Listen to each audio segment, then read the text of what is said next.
الحمدللہ والصلاۃ والسلام علی رسول اللہ۔ ناظرین، خیر مقدم ہے آپ کا کریم ٹی وی اردو میں۔ شاہجہاں پور سے گلناز پروین سوال کرتی ہیں، کیا روزے کی حالت میں خون کا سیمپل دے سکتے ہیں؟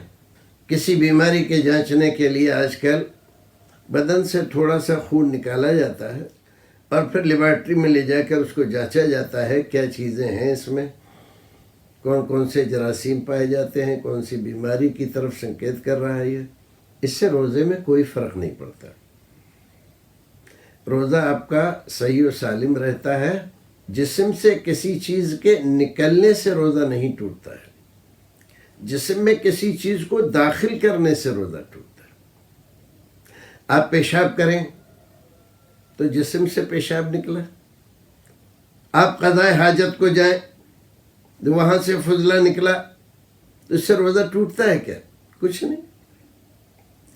ایسے ہی جسم سے اگر خون نکل جائے تو اس سے روزہ نہیں ٹوٹتا ہے اور اس سے روزے میں کوئی فرق نہیں آتا۔ ہاں، اتنا خون جسم سے نکالنا جس سے روزے دار کی صحت متاثر ہو جائے، وہ بے ہوش ہو جائے، روزہ رکھنا اس کے لیے مشکل ہو جائے، یہ ناجائز ہے، اس کی اجازت نہیں ہے۔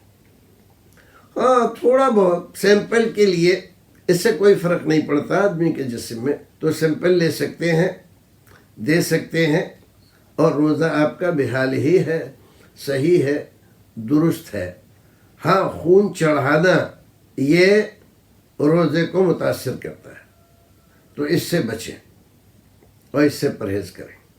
اور اگر کوئی مریض ایسا ہے کہ اس کو خون کی ضرورت ہے تو سب سے پہلے اس سے کہیں کہ روزہ نہ رکھو۔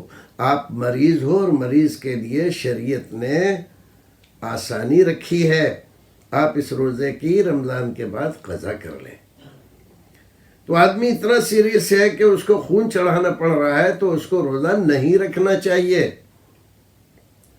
روزہ اس لیے نہیں فرض کیا گیا ہے کہ آدمی کی جان لے لیں آپ، نہیں، وہ تو آپ کی صحت و تندرستی کو نکھارتا ہے اور آپ کی روحانی قوتوں میں اضافہ کرتا ہے، اللہ کی رضامندی کا سبب ہے۔ یہ کسی کو اتنا کمزور کر دینا کہ اس کا جینا، چلنا، پھرنا، ہوش میں رہنا مشکل ہو جائے، روزہ اس لیے نہیں رکھا گیا ہے۔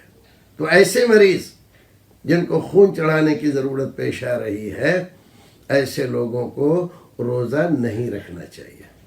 پھر ملتے ہیں۔ السلام علیکم ورحمۃ اللہ وبرکاتہ۔